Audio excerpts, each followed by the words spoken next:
Si on prend un miracle, si maintenant on vous présenterait un miracle d'Abbas Sadiq à cette personne qui cherche un signe pour la grande preuve évidence, le problème avec les miracles, c'est quoi? C'est que ça peut être le plus grand miracle de tous les temps.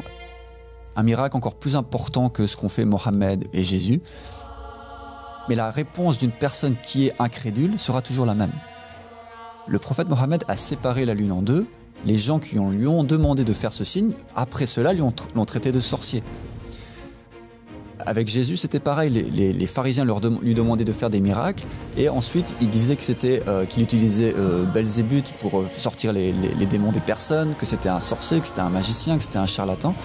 Du coup, on voit qu'ici, les miracles, en fait, ça ne peut pas être une raison parce que la personne va toujours utiliser une excuse pour ne pas accepter le miracle qui est en face de lui.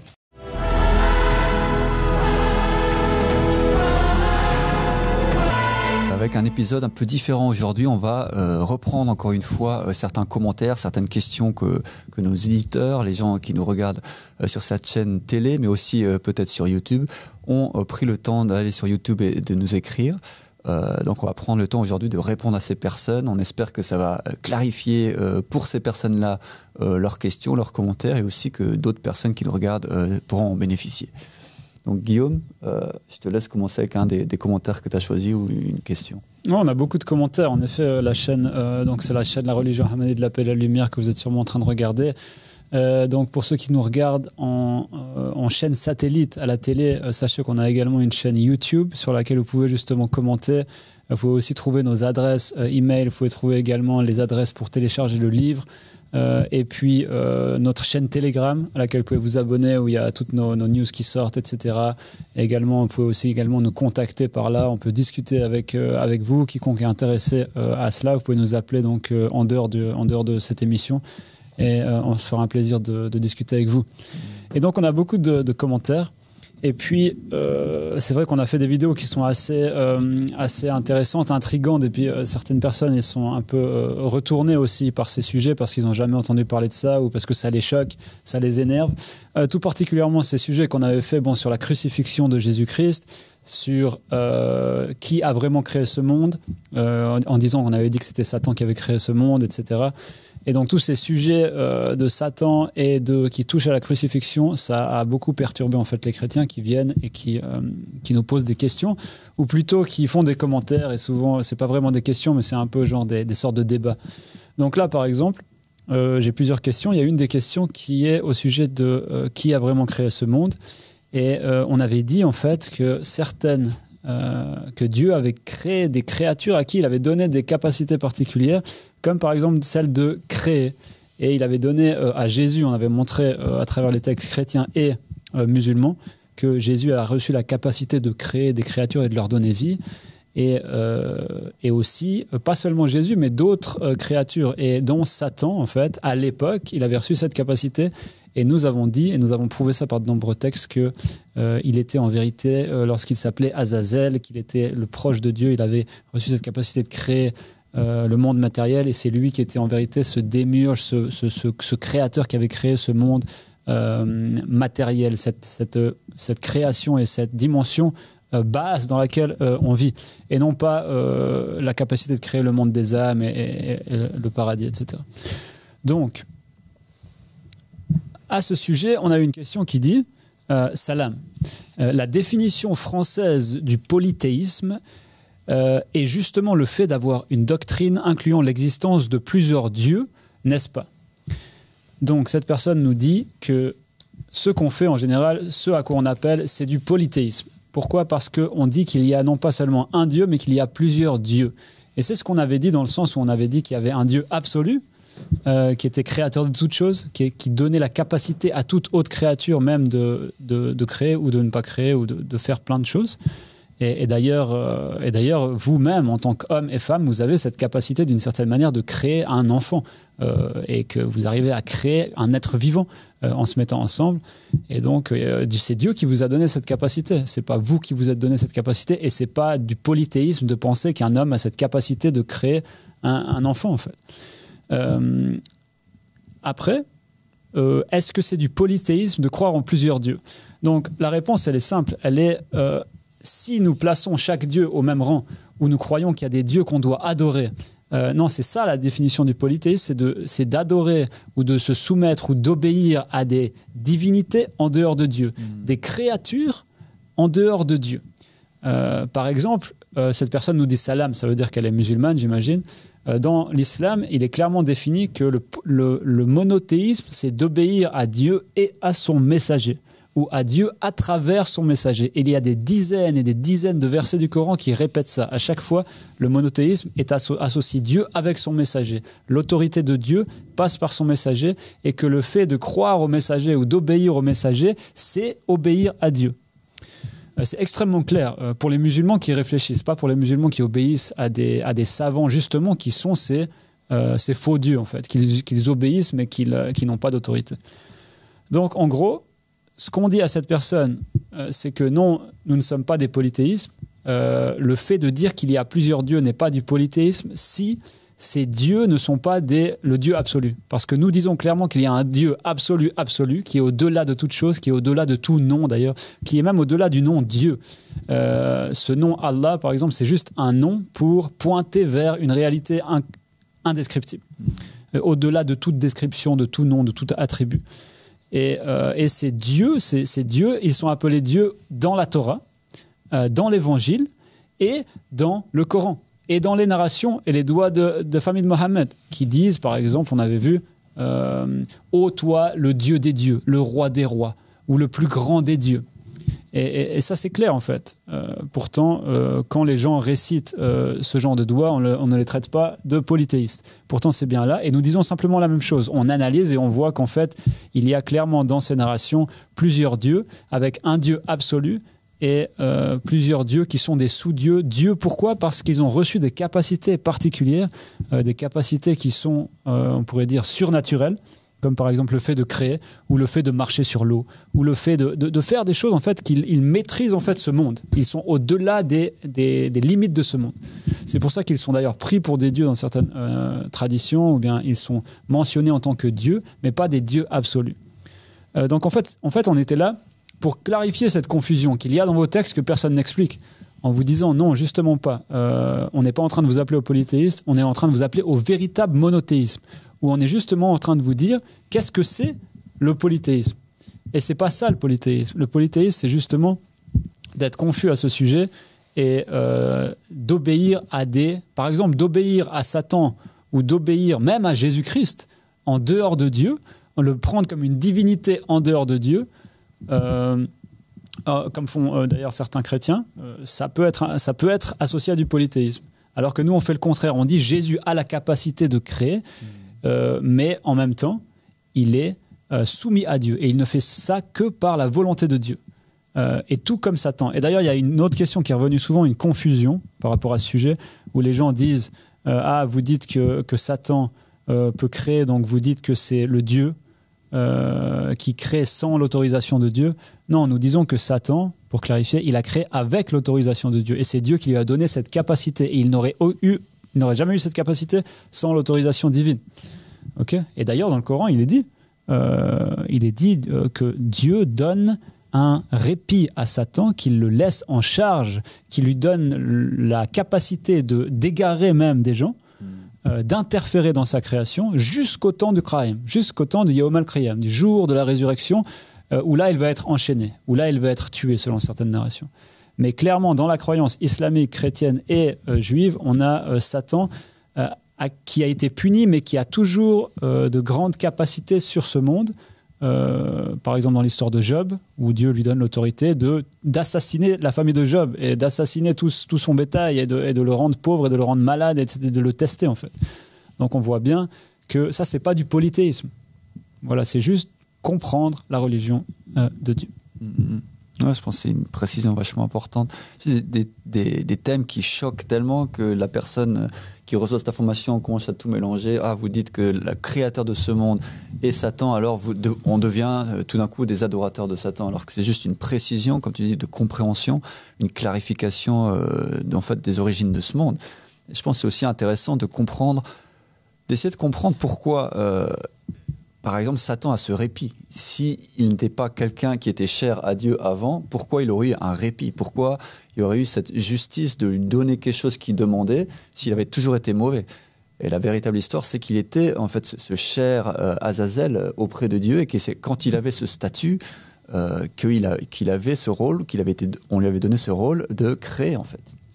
Du coup, tout ça fait sens maintenant. Mais c'est clair que si on comprend tout avec quelque chose de corrompu, que Satan a toujours été mauvais, et que c'est lui qui a créé, et qu'au fond il n'y a pas d'autre Dieu, mais que c'est lui le Dieu, forcément ça devient extrêmement confus. Du coup, merci Guillaume.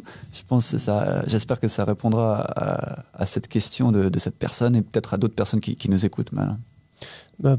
Pour moi, ça me fait penser à quelque chose de très intéressant, c'est que en fait, ça nous permet de savoir de ce qui vient de Dieu, de ce qui vient du diable, en fait, parce que notamment dans la narrative de Job, on voit très bien en fait que les épreuves qu'un homme juste comme Job, qui était saint, qui n'avait rien à se reprocher, en fait, même aux yeux de Dieu, il a été éprouvé par Satan lui-même. Et c'est ça qui est intéressant de comprendre que le mal ne provient pas de Dieu, que Dieu est bon, que Dieu ne veut pas le mal. Et c'est vraiment important de se rappeler ça au jour le jour, en tant que croyant, de se rappeler que Dieu est bon et que Dieu veut notre bien. Moi aussi, j'ai eu certaines questions de la part d'un peut-être futur croyant qui a posé des questions vraiment spécifiques, et j'espère en fait pouvoir leur répondre de la meilleure des manières. J'aimerais commencer en fait par lire une passage du livre concernant la 7e alliance, parce que ça va lui permettre en fait, parce que ce futur peut-être frère est musulman actuellement. Il a adhéré à la 6e alliance. Et comme vous le savez, si vous nous suivez, en fait, cette religion, elle accepte et elle reconnaît les 6 alliances précédentes. Elle les explique en détail et elle vous fait comprendre, en fait, que depuis le début de l'humanité, en fait, il y a cette guerre entre la lignée de Satan et la lignée d'Adam, et qu'en fait, à plusieurs reprises, en fait, Dieu lui-même est intervenu en fait pour éradiquer cette lignée de Satan, mais malheureusement les erreurs des personnes, les erreurs des enfants d'Adam ont fait que cette lignée a perduré, et aujourd'hui l'alliance en fait qu'on propose, l'alliance que Dieu propose, c'est une alliance directement avec les âmes et non pas avec les lignées. En fait, ce n'est pas parce que vos parents sont mauvais que vous serez mauvais, ce n'est pas parce que vos parents sont bons que vous serez bons. C'est vraiment un choix personnel, c'est vraiment vous qui devez travailler au jour le jour, comme on vous l'avait dit dans l'épisode précédent, à travailler contre vous-même, à travailler sur votre ego en fait pour devenir une bonne personne. Donc, je vais vous lire un des passages du chapitre. Donc, Ahmed al-Hassan alayhi salam, de lui et la paix, est le compagnon de la dernière et la plus grande des alliances. Cette alliance est l'aboutissement de tous les efforts des prophètes, messagers et gens vertueux depuis l'époque d'Adam, paix soit sur lui, jusqu'à aujourd'hui. Le compagnon de l'alliance finale apparaît et valide toutes les alliances des prophètes et des messagers précédents. Il unit le monde entier dans la vérité et le ramène à l'état de justice divine de type édénique, dans lequel il n'y a pas de pauvreté, pas de guerre, pas de maladie, pas de mort et pas de règne pour les fils de Satan. Voilà une tâche qui est loin d'être facile, c'est la tâche la plus difficile et c'est ce que tous les prophètes et messagers ont cherché à accomplir, mais n'ont pas réussi à accomplir de leur vivant. Donc c'est très important en fait que notre ami ici ait ces éléments-là pour comprendre en fait ce que je vais lui dire, parce que sa question c'est quelles sont les pratiques spécifiques à la religion Ahmadi. Donc en effet, nous sommes la religion Ahmadite de la lumière et de la paix. De la paix et de la lumière, pardon. Et en fait, pour faire un lien entre sa compréhension, entre ce qu'il a comme connaissance par rapport à l'islam et nous, je vais prendre en fait les 5 piliers de l'islam et essayer en fait de trouver une analogie, enfin de trouver un moyen de comparaison entre les deux. Donc on sait par exemple que dans l'islam, on a la fameuse shahada, qui est l'attestation de foi, où on dit qu'il n'y a de Dieu qu'Allah et que son messager et que Mohammed est son messager. Ici, nous, ce qu'on a, c'est on prête allégeance en fait. Et quand on prête allégeance, on fait un témoignage. On témoigne qu'on reconnaît en fait, qu'on reconnaît bien sûr Dieu en tant que Dieu, qu'on reconnaît Mohammed comme serviteur de Dieu et comme messager, qu'on reconnaît ses successeurs qui sont Ali et les imams après lui qui sont ses fils, qui sont ses enfants, et qu'on reconnaît Ahmed al-Hassan en tant que Mahdi et les Mahdi en tant que preuve de Dieu sur terre. Et on reconnaît en fait que cette croyance qu'on a, que ces gens-là proviennent de Dieu, qu'on vivra avec et qu'on quittera ce monde avec et qu'on retournera dans ce monde avec cette croyance. Donc c'est vraiment un point important. On a cette chose qu'il y a en islam avec la shahada, on l'a aussi quelque part avec quand on prête allégeance en fait. Il y a aussi le fait que les musulmans payent la zakat, la fameuse zakat qui est là pour en fait faire disparaître la pauvreté quelque part, parce que si chaque personne qui est musulman donnait la zakat, donnait le surplus d'argent qu'il a pour éradiquer la pauvreté, il n'y aurait plus de pauvreté sur terre. Et ici, notre pratique, en fait, c'est que lorsqu'on a reconnu le messager de Dieu sur terre, on donne tous nos biens au messager de Dieu qui, lui, les redistribue, parce que lui, en tant que messager de Dieu, il a la connaissance divine, il sait où doit aller l'argent pour les distribuer à travers les croyants, pour qu'il n'y ait pas de pauvreté, pour que chacun ait de quoi vivre au jour le jour. Et pour recréer en fait cet état, et pour créer aussi, pour construire l'état de justice divine. Il y a aussi l'idée, il y a aussi en fait en islam le fameux pèlerinage. Et pour nous, en fait, on sait d'après les traditions musulmanes en fait islamiques que le pèlerinage en fait son origine, elle était là pour permettre aux croyants de connaître où se trouve le messager de Dieu, en fait, où se trouve l'envoyé de Dieu, et pour lui prêter allégeance, c'est-à-dire lui obéir. Donc c'est vraiment pour ça, en fait, le pèlerinage a été créé véritablement pour permettre à tous les croyants à travers la terre de connaître la position physique de cet envoyé et de pouvoir lui prêter allégeance. Nous, en fait, lorsqu'on a reconnu le messager de Dieu sur terre, cet homme en fait devient notre Kaaba, devient notre lieu en fait de pèlerinage, et on le suit là où il va, nous allons. Comme Jésus, il y a quelque chose de très similaire aussi avec Jésus. Voilà, c'est exactement comme les disciples en fait ont fait avec Jésus. Nous voyons avec les disciples de Jésus en fait qui suivent Jésus partout. Leur idée n'est pas d'aller par exemple au temple de Salomon. Ils n'allaient pas prier au temple de Salomon alors que Jésus ne se trouve même pas à Jérusalem. Donc c'est vraiment un point important, c'est que pour nous, tout comme pour les disciples de Jésus, notre Kaaba, notre lieu de culte en fait, se trouve là où se trouve le messager de Dieu. Et il y a aussi un autre aspect qui fait partie des 5 piliers de l'islam, qui est la prière. Donc la prière, en fait, c'est le moyen, on sait tous ce que c'est en islam, c'est le moyen de se connecter à Dieu, c'est le moyen de lui parler. Nous, en fait, notre pratique de la prière, bien sûr qu'on prie, mais nous, notre prière, en fait, c'est la soumission à ce que ordonne, en fait, l'imam. C'est vraiment ça, la prière, c'est vraiment d'appliquer, en fait, tout ce que notre imam demande. Et dans la question, en fait, parce que dans la question que vous m'avez posée, en fait, il y a énormément de questions, et l'une d'entre elles, c'est quels sont les interdits de cette religion Ahmadi. Et parmi l'un des interdits, en fait, qui est très similaire, et là je prends aussi un exemple, en fait, cet exemple-là, je l'ai pris pour pouvoir vraiment que vous compreniez au mieux notre religion, c'est la riba, ce qu'on appelle la riba, c'est le taux d'intérêt, en fait. Aller dans une banque et prendre un prêt à taux d'intérêt. Donc, il y avait une question dans le livre Le but du sage, vous pouvez lire qu'à un moment donné, on pose cette question à Ahmed al-Hassan de lui et la paix, et qu'on lui pose la question si on peut prendre une hypothèque, même avec un prêt, un taux d'intérêt très bas, par exemple à 1%, est-ce qu'il est autorisé de faire cela? Et l'imam répond en fait que non, qu'il est interdit, et que si on croit vraiment au Dieu tout-puissant, on verra en fait qu'il va nous supporter avec sa sustenance, et qui nous permettra, au lieu d'avoir une maison, même 2 maisons. Donc c'est un point important que l'imam soulève, c'est que la riba, en fait, demander à la banque un prêt avec un taux d'intérêt est interdit. Donc oui, il y a des interdits dans cette religion, et cela en fait partie.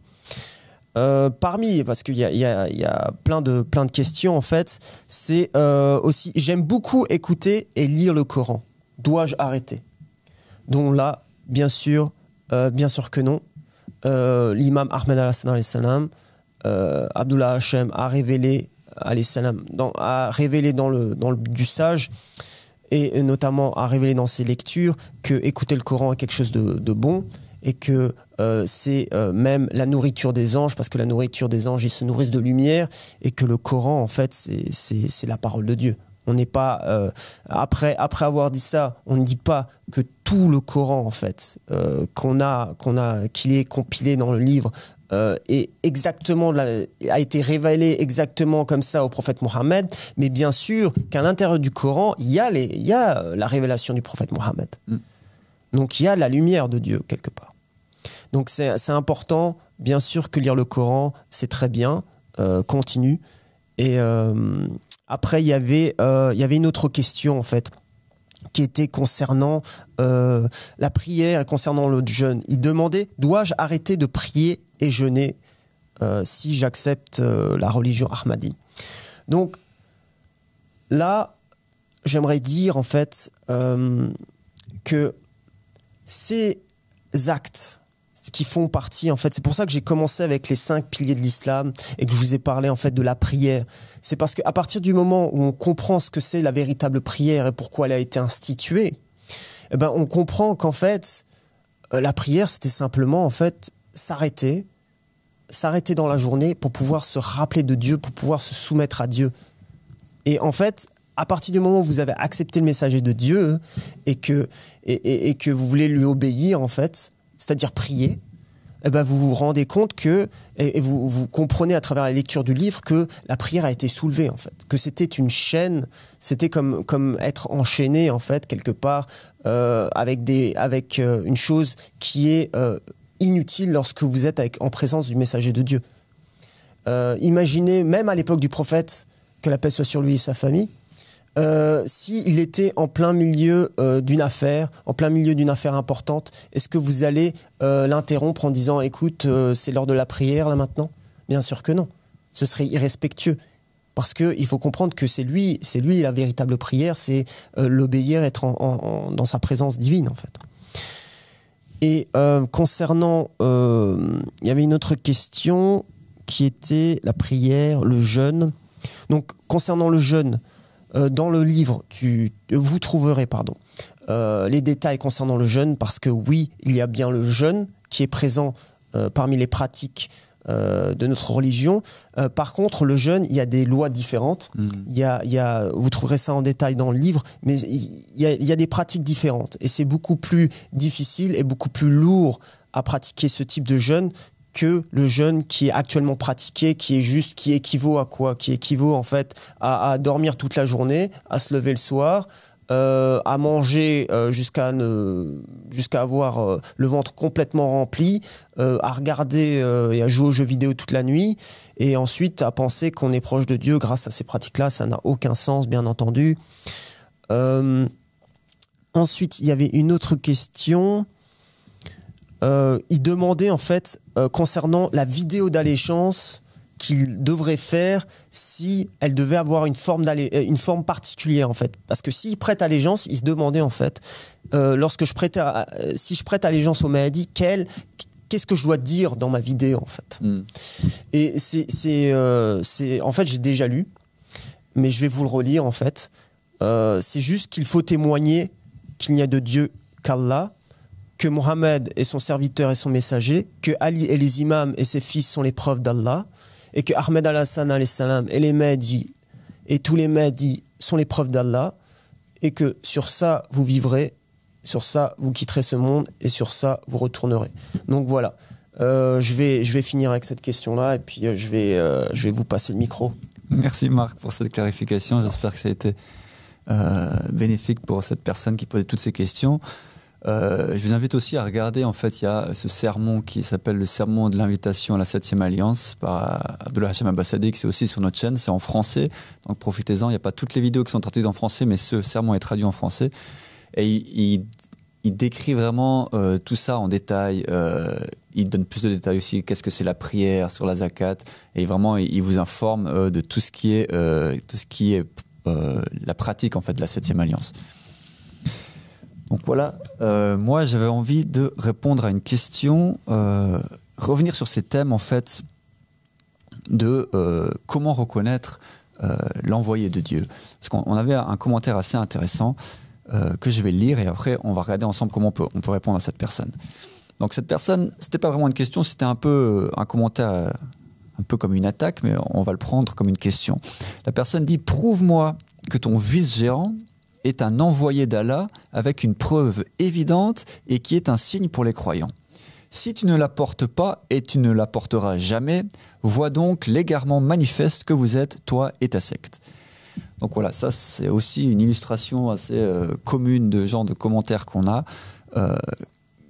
Malheureusement, on voit un intérêt de la personne qui manifeste une question, mais qui est tachée par ces attaques, voilà, on met les gens dans une boîte, on nous traite qu'on a une secte, qu'on n'est pas capable de prouver. Et en fait, on va se faire plaisir maintenant, en fait, en live, de vous prouver tout ça, en fait. Et c'est pas très compliqué. Donc voilà, la question, en fait, qu'on doit se poser quand on reçoit un commentaire comme ça, c'est que la personne veut une preuve et un signe évident pour les croyants. Donc la question, c'est qu'est-ce qui pourrait être une preuve pour cette personne ou qu'est-ce qui pourrait être un signe pour les croyants? Et ça revient à la question de peu importe qui vous êtes et quelle est votre religion, pourquoi vous croyez à cette religion en fait? C'est la première question que vous devez vous poser. Si vous êtes musulman, vous croyez à l'islam, mais je pense que 99% des gens qui sont musulmans ne savent pas pourquoi ils croient en l'islam. Parce qu'ils ont souvent reçu cette religion de leurs ancêtres, de leur culture. Et si ce n'est pas le cas, ils sont convertis à l'islam. Du coup, il y a une démarche. Mais pourquoi la personne se convertit à l'islam? Souvent, c'est plutôt des signes personnels. Souvent, c'est une recherche. Dieu leur a parlé dans leur recherche de vérité, et c'est magnifique. Mais est-ce qu'ils savent vraiment pourquoi l'islam est la véritable religion à laquelle ils sont convertis? Pourquoi pas le christianisme? Ou pourquoi pas cette 7e alliance? En fait, il y a une réponse à tout ça. Et par exemple, si on prend un miracle, si maintenant on vous présenterait un miracle d'Abbas Sadiq à cette personne qui cherche un signe pour la croyance, une preuve évidence, le problème avec les miracles, c'est quoi? C'est que ça peut être le plus grand miracle de tous les temps. Un miracle encore plus important que ce qu'ont fait Mohammed et Jésus. Mais la réponse d'une personne qui est incrédule sera toujours la même. Le prophète Mohammed a séparé la lune en deux. Les gens qui lui ont demandé de faire ce signe, après cela, l'ont traité de sorcier. Avec Jésus, c'était pareil. Les pharisiens lui demandaient de faire des miracles, et ensuite ils disaient qu'il utilisait Belzébuth pour sortir les démons des personnes, que c'était un sorcier, que c'était un magicien, que c'était un charlatan. Du coup, on voit qu'ici, les miracles, en fait, ça peut pas être une raison, parce que la personne va toujours utiliser une excuse pour pas accepter le miracle qui est en face de lui. Je vous laisse aussi interagir avec moi si vous avez quelque chose à compléter. Hein. Mais par rapport à ce truc des miracles aussi, c'est intéressant de voir de nouveau, de se référer à la Bible. L'Antéchrist, dans la Révélation, dans l'Apocalypse, il s'est dit qu'il va en fait faire des miracles incroyables en fait, et du coup, ça prouve que quelqu'un de plus maléfique va pouvoir faire des miracles. Du coup, le cas des miracles est annulé.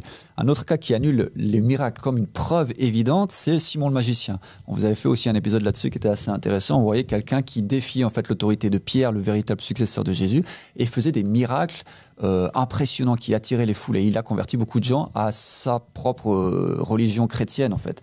Et on a vu qu'à la fin, il est mort en fait. Il est mort de cette arrogance, il est mort d'avoir affronté Pierre, et Dieu s'en est vengé en fait. Et lui en fait, il menait des gens à l'égarement en utilisant le nom de Jésus et en faisant des miracles. Du coup, c'est quand même intéressant pour les chrétiens d'entendre cette histoire, d'aller fouiller dans les archives de vos propres Bibles, de vos propres histoires. Maintenant, une autre question pourrait être, ok, les miracles, je pense que c'est assez clair. C'est pas une preuve, c'est pas un signe évident pour les croyants. Est-ce que la visite d'un ange serait suffisant? Donc on voit ça par exemple chez Paul. Il a été visité par un ange. On pourrait même dire le prophète Mohammed a été visité par l'ange Gabriel. Est-ce que cette visite de l'ange Gabriel, c'est ça qui a prouvé en fait son ministère en tant que prophète de Dieu? Est-ce que vous, musulmans, si vous nous regardez, vous croyez en l'islam parce que le prophète Mohammed a dit que l'ange Gabriel est venu le visiter, lui a donné à répéter le Coran. Le problème avec ça, c'est qu'il n'y a aucun témoin. Et c'est dans la même histoire que Paul. La différence que le prophète Mohammed est un vrai prophète, mais le fait c'est pas suffisant. Le fait de dire qu'un ange nous a visités pour justifier notre appel, cela n'est pas une preuve évidente, parce qu'on peut toujours réfuter en disant que moi j'étais pas là, il n'y a personne pour témoigner. C'est trop facile, ça devient de l'autoproclamation en fait. Et surtout que le fait de voir un ange ne signifie rien, parce qu'on l'a vu avec Balaam. Donc, en fait, l'histoire de Balaam, c'était un prophète qui vivait à l'époque de Moïse, et un ange, en fait, l'avait stoppé, et il était capable de le voir, mais ne serait-ce qu'à la deuxième fois, en fait, qu'il est apparu. Donc, le fait de voir des anges ne signifie pas que vous êtes bien guidé. Au contraire, parfois, ça peut vouloir dire le contraire, en fait. Ne fais pas ça. Parce que Balaam, en fait, a continué sur son chemin malgré le fait que l'ange était là pour l'en empêcher, pour lui dire que ne fais pas ça, ne va pas en direction de Moïse pour le maudire. Et malgré ça, Balaam a continué son chemin, il a été maudit par Dieu et toutes ses connaissances lui ont été retirées, en fait. Donc le fait de voir des anges ne sont pas un point forcément positif. Voilà. Intéressant aussi, il y a ce verset de la Bible qui dit que Satan peut se déguiser en ange de lumière. Du coup, la visite d'un ange de lumière devient, encore une fois, nulle comme preuve évidente. Est-ce que un livre d'une éloquence magnifique, dans lequel la personne qui l'écrit dit que ce livre vient de Dieu et que rien ne sera changé de ce livre, est une preuve pour justifier que cet homme vient de Dieu? Encore une fois, non. Et c'est un peu problématique, controversé, parce que c'est souvent quelque chose que les musulmans amènent. Ils disent non, moi je crois en l'islam à cause du Coran. Ok, mais de un, vous ne savez pas qui c'est qui l'a écrit, vous ne savez pas qui c'est qui l'a compilé, et vous croyez en Coran parce que dans le Coran, c'est marqué qu'il n'a pas été modifié. Ça ne fait pas sens. Ça fait pas sens. Il y a plein d'autres exemples de gens qui ont écrit des livres et qui ont dit que ce livre venait de Dieu, qu'ils ont reçu un channeling et ils ont dit ce livre vient de Dieu, c'est les paroles de Dieu, et évidemment c'était pas vrai. Du coup, ça c'est pas, encore une fois, une preuve évidente. On n'est pas en train de réfuter que le Coran était la parole de Dieu, on n'est pas en train de réfuter ça, on est juste en train de dire que cela n'est pas une preuve évidente pour croire en l'islam, par exemple. Jésus lui-même, qu'est-ce qu'il a fait? En fait, ce qui est intéressant maintenant, c'est de savoir qu'est-ce que les gens ont fait, qu'est-ce que ces prophètes ont fait pour justifier leur appel. Les chrétiens, ils utilisent souvent les miracles. Jésus, il a fait tellement de miracles, voilà, c'est pour ça qu'on croit en lui.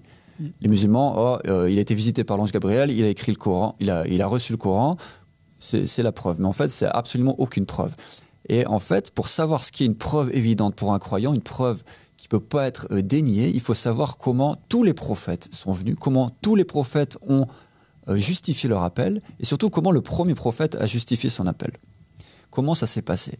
Et c'est là qu'on revient en fait avec cette loi, que vous pouvez vérifier par vous-même dans les Saintes Écritures avec n'importe quel prophète, c'est que un prophète de Dieu, un homme qui est envoyé par Dieu, comment vous allez savoir que c'est bel et bien Dieu qui l'a envoyé? Il y a ces 3 critères. Et ça a commencé avec Adam. Adam, il a été mis sur la terre comme un vice-gérant. Il a été mis en tant que roi sur la terre. Dieu lui a donné de la connaissance et il a appelé à ce gouvernement de Dieu, que nul autre pouvait gouverner que Dieu. On va reprendre ça gentiment. Du coup, la personne qui est désignée par Dieu, elle doit être désignée. Adam était désigné par Dieu directement, c'était le premier des prophètes, mais ensuite tout prophète, tout envoyé de Dieu, y compris Jésus, y compris Mohammed, ils ont justifié leur ministère divin en disant qu'ils ont été nommés par quelqu'un avant eux, et pas quelqu'un, n'importe qui, par un prophète, qui lui-même était nommé par un prophète, et on peut revenir ainsi de suite jusqu'à Adam. Mohammed a justifié son ministère en disant que Jésus avait parlé de lui, et que c'est lui qui avait nommé Ahmed, et que Mohammed est bien ce Ahmed que Jésus avait parlé et prophétisé, et qui allait venir et continuer cette religion. Jésus, qu'est-ce qu'il a fait? La première chose pour faire commencer son ministère, Marc, qu'est-ce qu'il a fait? Jésus, en fait, il était à la synagogue et puis il a pris le rouleau d'Isaïe et il l'a lu. Et c'est dans le rouleau d'Isaïe, en fait, vous retrouvez toutes les prophéties que le Messie doit accomplir. Et il a dit, cette prophétie est accomplie. Donc voilà, encore une fois, Jésus, il a justifié son appel, non par les miracles, mais en disant que c'est Ésaïe, le prophète de Dieu, qui a parlé de lui et que c'est bien lui qui... En fait, c'est cette réclamation du testament, cette réclamation d'être désigné par Dieu, c'est l'un des critères qui est une preuve évidente pour les croyants pour savoir que cet homme est bien envoyé par Dieu. Maintenant, il y a un deuxième critère, c'est la connaissance. Cette personne qui doit venir au nom de Dieu doit avoir une connaissance au niveau religieux, ce qui peut répondre à toutes les questions au niveau religieux, et qu'il va défier et gagner n'importe quel débat avec des personnes de son ère. En fait. Il aura une connaissance spécifique, notamment la connaissance des âmes en ce temps présent, et c'est la même connaissance que Adam avait, c'est la connaissance que personne d'autre a, que Abdullah Hashem Abba Sadiq a. La dernière preuve, c'est que cette personne qui vient au nom de Dieu, et aujourd'hui on vous le répète, c'est Abdullah Hashem Abba Sadiq, il doit appeler à Dieu, à la suprématie de Dieu. C'est le troisième critère. Ça veut dire que lui-même est désigné par Dieu, mais lui doit inviter à un gouvernement, en fait, un état de justice divine qui est gouverné par Dieu et par nul autre système. Si votre envoyé de Dieu vous invite à aller voter, vous invite au communisme, à l'aristocratie, à l'anarchie, au socialisme, à n'importe quel autre système politique et social, cet homme n'est pas de Dieu. C'est impossible. La suprématie de Dieu, c'est le point le plus important d'un envoyé de Dieu. Il doit lui-même appeler à Dieu et dire que la seule personne qui a le droit de gouverner les êtres humains, c'est la personne qui a été désignée par Dieu. Donc maintenant, vous pouvez appliquer cela à tous les vrais prophètes de Dieu et vous pouvez aussi appliquer cela à Abdullah Hashem Abba Sadiq. Voici la preuve évidente pour notre personne qui posait cette question. On espère que c'est clair et on challenge en fait cette personne de nous donner une autre preuve évidente qui puisse être plus importante que ces trois critères en fait. Donc voilà, j'ai répondu... Je crois que c'est clair. Le signe, il est très clair. Et puis, je voudrais juste commenter. Je sais que c'est pas forcément relié, mais je pense que cette personne, en tant que musulman, elle a dû suivre plusieurs imams. Et lorsque cette personne écoute les imams, souvent ils disent Dieu sait mieux. Voilà. Est-ce que, je veux dire, comment vous pouvez vous respecter vous-même alors que vous écoutez les opinions de personnes qui ne proviennent pas de Dieu, qui disent, après avoir fait une lecture de 2 heures sur certaines sourates du Coran, ils disent « Dieu sait mieux ». C'est-à-dire qu'ils ne savent pas s'ils sont égarés ou s'ils égarent, ou s'ils vont... ils ne savent même pas si ce qu'ils disent est vrai ou non. Jésus, par exemple, il n'a pas dit « Dieu sait mieux ». Quand il a fini son speech, il dit « Tout ce que je dis, c'est le Père qui l'a mis sur ma langue pour vous parler. Je ne fais que la volonté du Père. » Ça, c'est les paroles d'un prophète de Dieu. La même chose par Mohammed. Le Coran n'est que la parole qui... je ne fais que répéter la parole de Dieu qui m'est inspirée. C'est ça un prophète de Dieu. C'est pas quelqu'un qui va parler au nom d'un autre prophète et dire que à la fin, mais Dieu sait mieux. Et concernant le Coran aussi, ça me rappelle quelque chose, parce que le hadith qu'on m'a toujours répété dans les mosquées, que j'entendais tout le temps, c'était le Coran et la Sunna. Mais en fait, en regardant, en lisant les livres, vous verrez que ce n'est pas le Coran et la Sunna, c'est le Coran et les Ahl Bayt, c'est-à-dire le Coran et la famille du prophète. Et si vous allez plus en détail, vous verrez que la famille du prophète, elle est composée en fait de vraiment certaines personnes bien spécifiques, qui est Fatima, Hassan, Hussein et Ali. Donc il n'y a pas d'autres personnes qui font partie en fait des juste fameux gens du manteau. Donc c'est vraiment un autre point ici que en tant que musulman, il est très facile de vérifier aujourd'hui avec Internet. Et si on veut se respecter, il faut aussi respecter sa religion. Déjà, au lieu de demander en fait un signe, vous devriez déjà regarder vous-même dans votre propre livre, parce que si vous lisez le Coran attentivement, vous allez dans la semaine qui suit prêter allégeance, parce que tout ce qu'on dit n'est en accord avec tous les textes divins. Il y a vraiment une corrélation, c'est comme un puzzle en fait qui se met et qui devient seulement parfait quand vous acceptez cette 7e alliance, quand vous acceptez en fait cet appel divin qui est là et qui est présenté en fait dans cette chaîne satellite et aussi sur YouTube et sur tous les réseaux sociaux possibles. On peut aussi répondre un peu à cette accusation qui vient souvent, ce mot qui est utilisé, le mot secte. Je crois que beaucoup de gens utilisent ce mot sans vraiment savoir qu'est-ce que ça veut vraiment dire, la signification de ce mot-là. Mais même le prophète Mohammed a dit, à la fin des temps, il y aura 73 sectes d'islam, 72 seront égarés et iront en enfer, et l'une est avec le Mahdi, le Hujja, la personne qui a la vraie religion. Du coup, oui, dans ce sens-là, nous sommes une secte. Tous les mouvements donc sont une secte. À savoir maintenant quelle secte vous suivez et pourquoi vous suivez cette secte. C'est la question en fait qu'on vous invite à répondre. Et pourquoi vous suivez cette secte, c'est une question en fait qui est essentielle et que si vous pouvez pas y répondre, c'est embêtant parce que votre religion, normalement, vous la choisissez parce que c'est ça qui va vous garantir un au-delà du bon côté, qui va vous garantir le paradis et pas l'enfer. Et le prophète Mohammed a aussi dit, notamment, l'obligation des croyants, c'est de trouver leur imam de leur temps, la personne qui est désignée par Dieu de leur temps. Et s'ils ne trouvent pas cette personne et ils ne prêtent pas allégeance, ils iront aussi en enfer. Du coup, ça fait quand même beaucoup d'informations qu'on peut saisir si on est curieux et on est un chercheur de vérité. Et du coup, on n'aurait pas ce genre de langage qu'on reçoit si la personne était vraiment intéressée à chercher. Maintenant, la personne nous contacte quand même. On essaye de répondre. On espère, en fait, qu'il y a quelque chose qui puisse titiller cette personne à revenir dans une réflexion par rapport à sa propre religion, son propre comportement aussi. Je ne pense pas que ce genre de message est très en accord avec la religion, quelle qu'elle soit, si c'est un musulman ou un chrétien. Je n'ai jamais vu le conseil d'un prophète de parler comme ça à ses partisans. Donc voilà. Guillaume, peut-être tu voulais dire quelque chose ? Non, je veux dire, toutes ces preuves, c'est des choses qu'on peut trouver clairement dans les livres, que ce soit dans l'évangile, la Torah, le Coran, les narrations. Il suffit de faire ses recherches.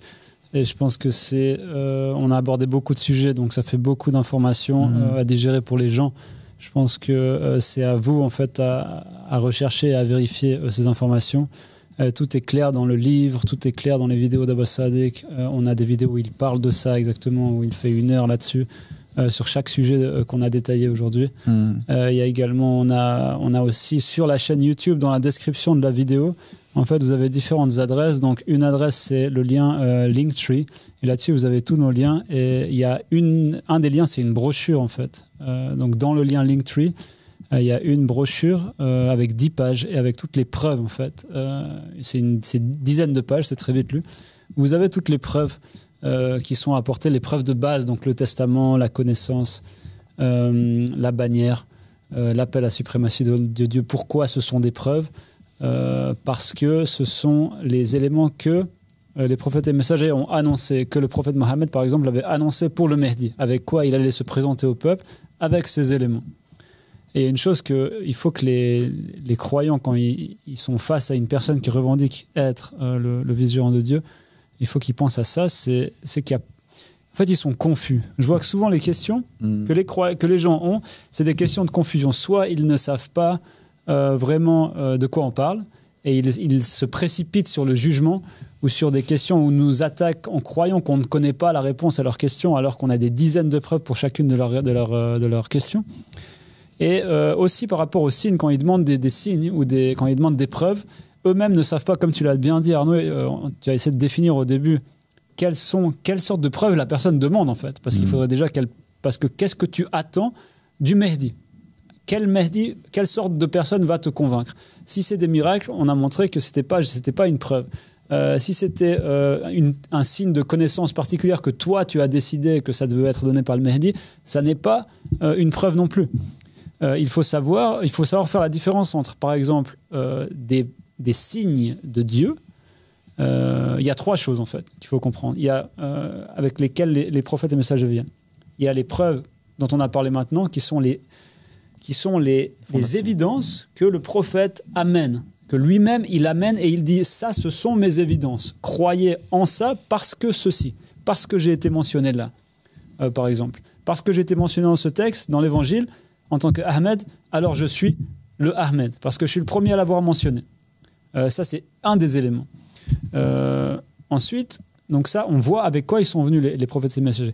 Les miracles, les prophètes et messagers n'ont jamais dit « ça, c'est mon signe ». Jésus, il n'est pas venu et il a fait un grand miracle et il a dit « voilà mon signe ». Non, il est venu au début, comme l'a dit Marc, il est venu avec un texte. Il a dit « voilà le texte qui parle de moi ». Si vous croyez en Isaïe, si vous croyez en Moïse, vous devez croire en moi, car ça parle de moi. Ça peut paraître peut-être faible comme argument, mais c'est les arguments de Jésus, de Mohammed, de Moïse, de ces gens.